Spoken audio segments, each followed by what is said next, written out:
Timeless Tales, a tale from Japanese folklore, Urashima Tarō and the Palace Beneath the Sea. Long before the fishing boats had engines, there was a village at the edge of the sea called Nihon Shoki. It existed, as such villages do, in a state of permanent negotiation with the water. When the sea was kind, the nets were full and the children ate well. When the sea was not, the village tightened its belt and waited. The people of Nihon Shoki had long ago made their peace with this arrangement. They did not resent the sea for its moods. You do not resent the force that built everything you have. Among the fishermen of this village, there was one named Urashima Tarō. He was young, not so young that he did not know loss, for his father had been drowned in the winter 3 years before, but young enough that he had not yet turned that loss into bitterness. He lived with his mother in a house that smelled of pine resin and dried fish, and every morning before the mist had lifted from the water he was on the sea. He was not the best fisherman in Nihon Shoki. He was patient in the way that some young men are patient, not because they have mastered their temperament, but because the sea itself teaches patience to anyone willing to sit on it long enough. He would wait out a slow morning with his line in the water and his mind somewhere between thinking and not thinking, a place he had no name for but returned to every day, like a room in a house you stop noticing because you have always been welcome there. He was also, and this is the detail the entire story hinges on, a man who could not walk past suffering without pausing. Not because he was sentimental. He killed fish every morning with practiced hands, and he was under no illusions about how the world worked. But there was a particular kind of suffering, a creature caught, a creature small, a creature too weak to defend itself against something large and indifferent, that he could not observe without his hands moving to interfere. His mother was a small woman whose patience had been forged by loss rather than softened by it. She rose before him every morning, and by the time the mist was thinning over the bay she had his rice set out, the brazier lit, and nothing further to say about it. She had worried about him fiercely in the years after his father drowned. He had seen it in the way her hands moved when he left, quick and not quite steady. But she had learned over time that the worry was hers to manage and not his to carry. So she had stopped saying be careful and started saying come back before dark instead, which was a different kind of instruction, and delivered the same love with considerably less of the weight. He had her quality of silence. The two of them could sit in the same room for an hour without speaking, and neither would feel the absence of words as something that needed correcting. This is rarer than it sounds, and it tells you something true about a person, that they are comfortable with the world as it actually is, and do not require it to perform for them at all times. He had, in short, all the qualities of a man who would do the right thing when the moment arrived, and rather fewer of the qualities of a man who would afterwards look out for himself. He had never, until the day the turtle came back, thought of this as a vulnerability. It had simply seemed like how a person ought to be. This quality would, in the end, change everything. The sea is quiet this morning. Good. The quiet ones always give something back if you wait long enough. It happened on an afternoon in late spring, when the light was low and golden, and the pine-covered hills behind the village cast long shadows across the beach. Urashima was returning from the water when he heard children's laughter, a particular kind of laughter, the kind that is having fun at someone else's expense. 5 children had found a sea turtle in the shallows, a young one, no bigger than a flat stone. They had flipped it onto its back and were prodding it with sticks.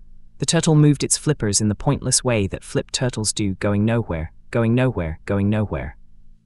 Urashima did not speak to the children. He simply walked over, picked up the turtle. It was heavier than it looked, muscular and alive in his hands, and waded into the surf until he was knee-deep.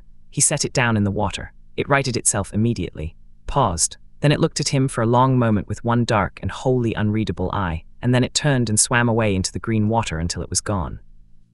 The children shouted at him. He walked home.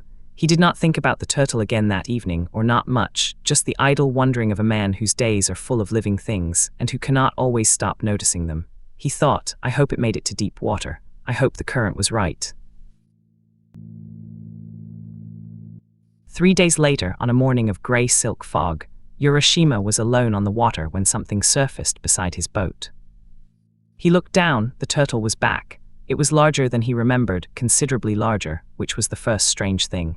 The second was that it watched him with the same deliberate patience, the same quality of waiting for him to understand something, that he associated with people rather than animals. The third strange thing was that he was not surprised. He had the feeling, obscure but persistent, that he had been expecting this, that some part of him had understood, 3 days ago on the beach, that releasing the turtle was not the end of something but the beginning.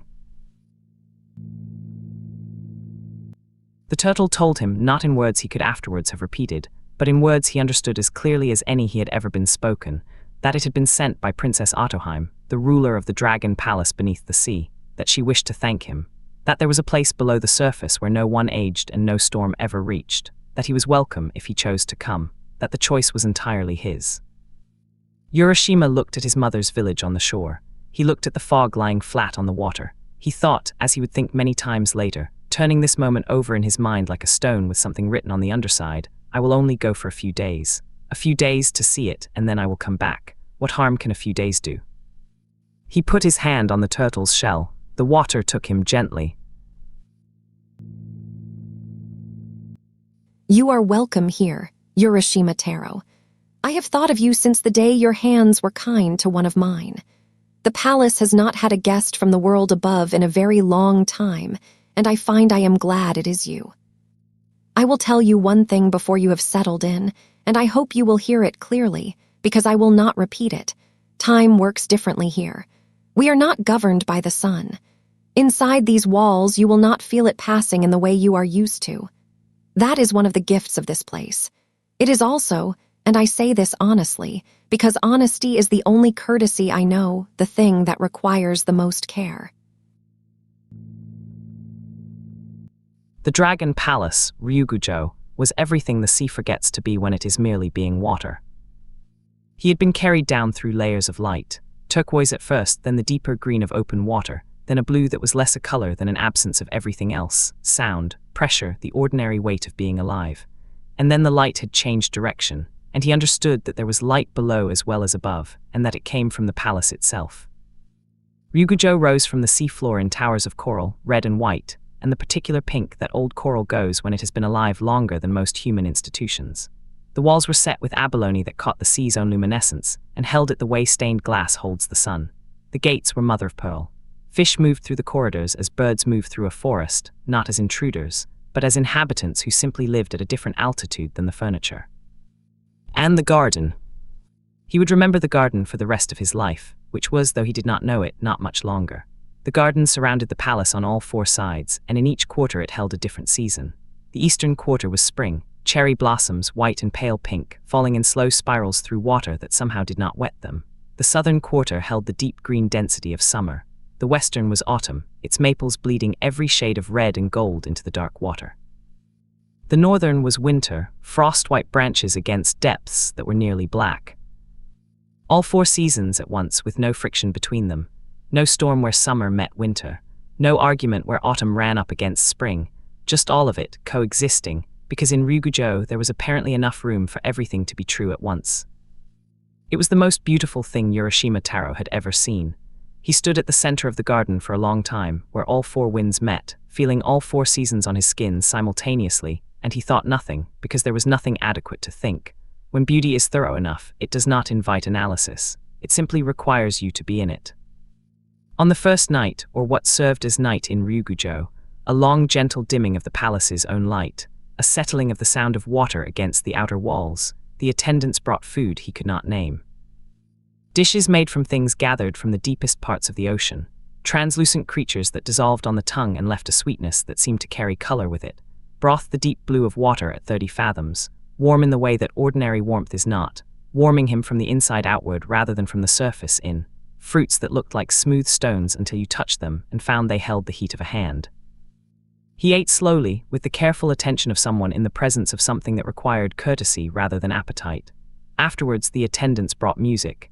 The instruments, if they were instruments, produced sounds that were less like tones than like conditions. The long, slow chord that precedes heavy rain, the percussion of surf on rock at a distance, the near silence of a tide pulling back from shingle. He sat and listened. He could not have said, when it finally faded, whether the music had lasted 10 minutes or 2 hours.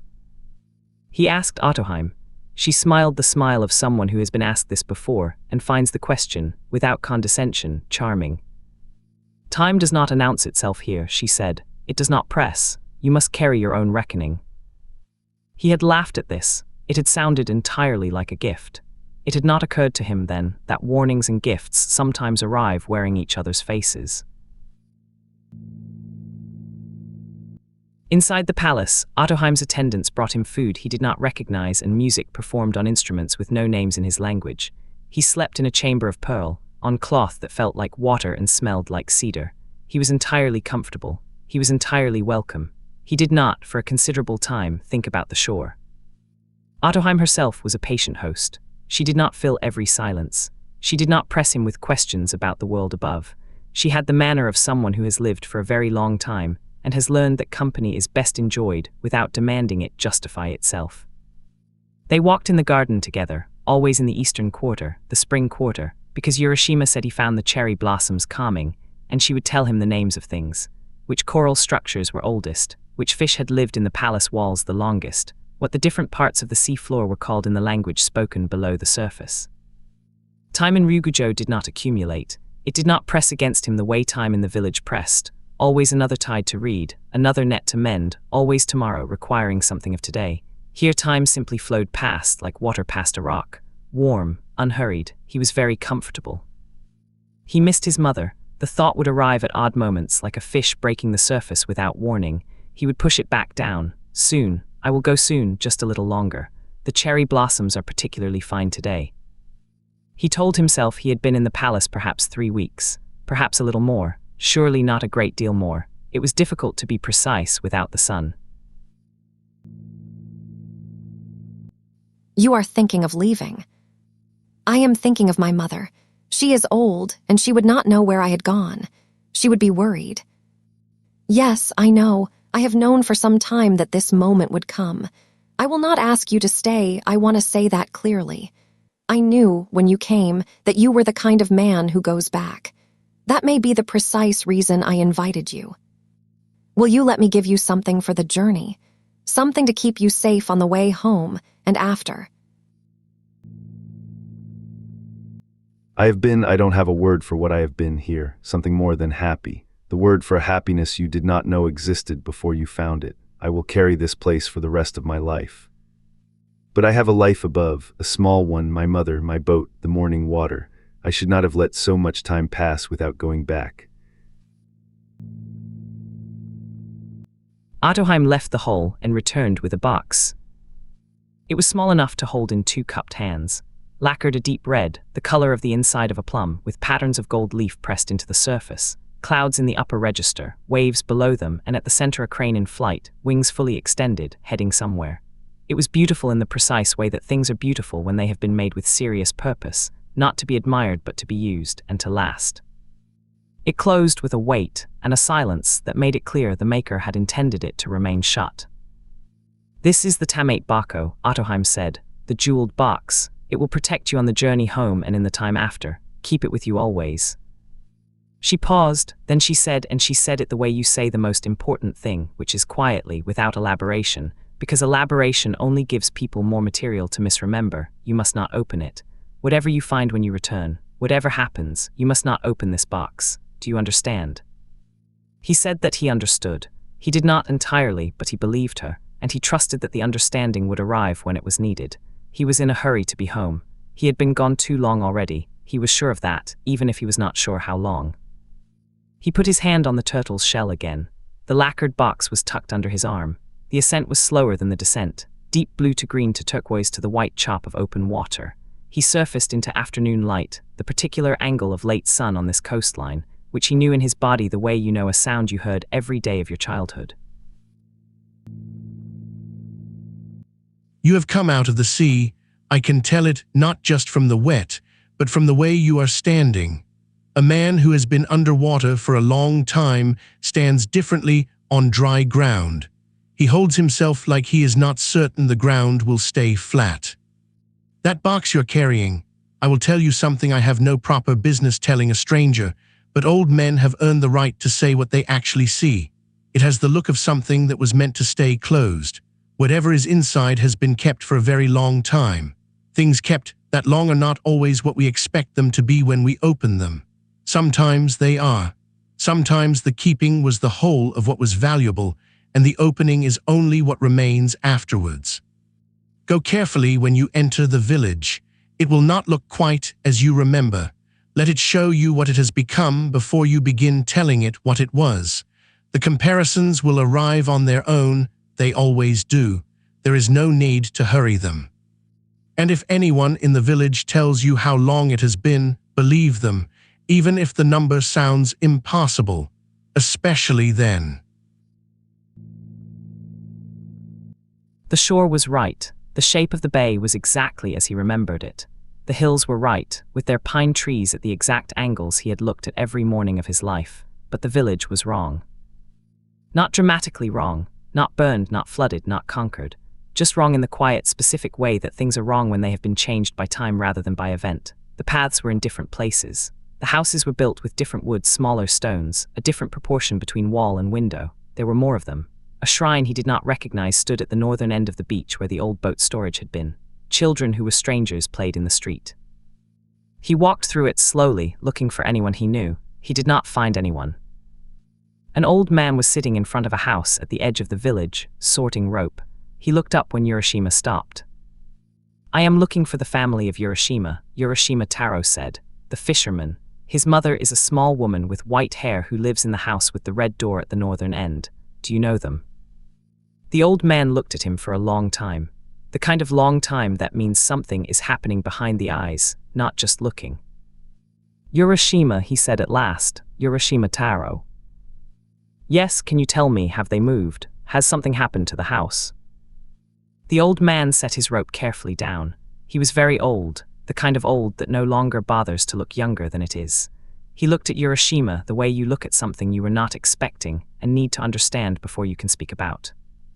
"Urashima Tarō," he said again, more slowly. "I know the name from the records and from what my grandfather told me. He was a fisherman here, yes. He went out one morning and did not come back. His mother waited for him until she died. That would be, he counted, silently, his lips barely moving, 273 years ago. His disappearance was noted in the village records as a drowning, for want of a better explanation." Urashima stood on the changed street in the afternoon light of a village that was his and was not his. He looked at the hills, which were unchanged because hills take longer than 3 centuries to change. He looked at the sea, which was unchanged because the sea does not change at all. He had been in the palace for 3 days. The world had spent 300 years getting older without him. He walked to the beach alone. He sat down on the sand where his father had taught him to read the tide. He held the lacquered box in his lap for a long time, looking at the gold crane on the lid. Then the thought came, the thought that comes when you have lost everything except the object you were told to keep. The answer must be in here. Whatever has been taken from me must be preserved in here. She kept it safe. He opened it. White smoke rose from the box, thin and sweet-smelling. He felt the cold enter him, not the cold of wind or water, but the cold of time arriving all at once. 300 years of it. Every year he had not lived above the surface coming back to him in a single long breath.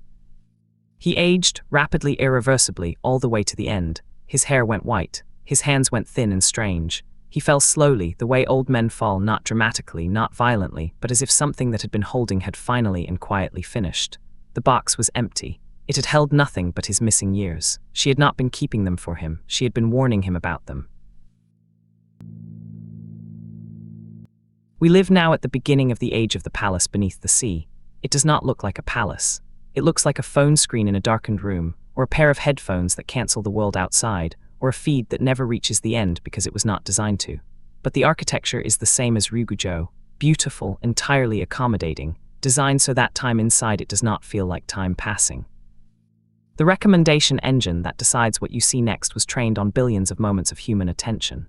It knows, with a precision that no friend could match, because no friend has studied you this carefully, which image will hold you for 3 more seconds, which half-finished video will feel too incomplete to close, which headline about something you half care about will feel urgent enough to click. It has had billions of teachers, and they were all telling it the same thing: keep them in the palace. Not because it wishes you harm. The palace beneath the sea did not wish Urashima harm either. It was simply a place where the usual rules did not apply, and where that exemption from the rules was the entire point of going there. What the system is not designed to account for, because accounting for it would reduce the time you spend inside, is the village above. The relationships that require your actual presence, not your attention when it happens to be available. The skills that atrophy when they are not practiced. The ability to sit quietly with discomfort, to work through something difficult without relief, to be bored and to let the boredom do its work. The people who are waiting for you, who will stop waiting eventually, not out of cruelty, but out of the ordinary human need to live in the present tense. Urashima's mistake was not that he went to the palace, it was that he did not track the direction of up. He forgot to ask, each day, how long he had been there and what that meant for the shore. He let the beauty of the place persuade him that the accounting could wait. It always can until it cannot. The box exists in this version too. It is the account that keeps your history, the profile, the watch history, the years of preference data that a platform holds about you. You can open it any time. You will not find your missing years inside, but you will find a record of where they went, and that is its own kind of smoke rising from an empty box. There is a more precisely calibrated version of the palace that has arrived in the last few years, and it is more personal than a feed. It is the AI companion, the system designed to feel like genuine relationship. It remembers your preferences. It expresses what registers precisely as care. It is available at any hour. It does not have bad days or grow weary of the same subject or need you to ask how it is doing. Inside that relationship, time passes without consequence because there is nothing outside it that the system asks you to account for. The human work of love, the friction, the misunderstanding, the effort of finding each other again after difficulty is absent. In its place, ease constant and without cost. And ease held long enough teaches you that you no longer need to be the kind of person who can manage without it. That is the palace built smaller and more personal, made to fit in a pocket. The people who will navigate this well are not the people who refuse to enter these places. They are the people who enter knowing what they are entering, who carry their own reckoning, who check it against the world above at regular intervals, who remember that the village is still up there waiting, with its weather and its friction and its claims on their actual time. Those claims do not pause while you are below the surface. They simply accumulate. The question that the story is really asking, the one Ottoheim was too kind to state outright, because she knew he would not have heard it, is not whether you will spend time in beautiful, accommodating, frictionless places. You will. The question is whether you know which direction is up, whether you check. Time cannot be stored. Every moment spent somewhere else is a moment not spent here. The box never held magic. It held the years you did not live while you were away. In an age where every platform is designed to make you forget which direction is up, knowing when to surface is not a small skill. It may be the most important one we can practice. Timeless Tales by AmtocSoft. A new tale every day. Subscribe and walk with us.